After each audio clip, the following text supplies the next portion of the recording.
చిల్లర వస్తలా చిల్లర.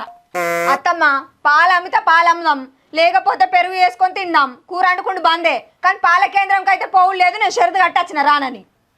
షరతు కట్టేచ్చినావు కానీ గసంటి పాలు పోసినాక ఎవరైనా అంటారు.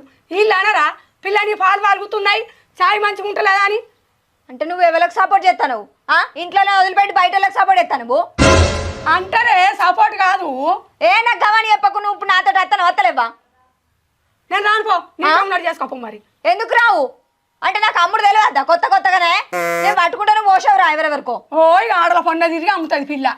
బంగారంలో మాట అంటే ఏంది కేంద్రంలో పోసేస్తామంటే గదంతా చెప్పకపోదాంపా మనం. అవునే. ఇప్పుడు ఒక్కరు చేసే పనికి ఇద్దరం పోవాలి. పని అంతా ముంచుకొని మనం ఇద్దరం అయితే పోతే మనకి ఏరే పనే లేదు. ఇక అత్తమ్మ నీకు చెప్తే అర్థం కాదేం కాదు. ఇప్పుడు కేంద్రాల్లో పోతే లీటర్కు 30 రూపాయలు. అదే బయట చిల్లర అమ్ముకుంటే 60 రూపాయలు వస్తాయి. తెలియలేదు మనలేదు. చెప్పినట్టు తింటావైనా ఇప్పుడు?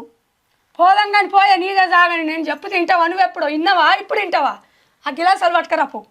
సరే నేను పట్టుకొస్తా. తలపెత్తా, నువ్వు పట్టుకురా. నేను పట్టుకరాను. నువ్వు ఏ గిలాసుతో పోసుకొని పెట్టినాను పోసుకో. అయ్యో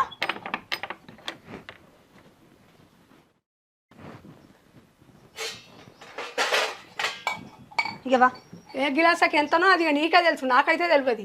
ఎందుకు తెలియదు అత్తమ్మ? ఈ చిన్న గిలాసుకు 10 రూపాయలు, ఈ పెద్ద గిలాసుకి 20 రూపాయలు. నాకు తెలియదా? చూస్తలేనా?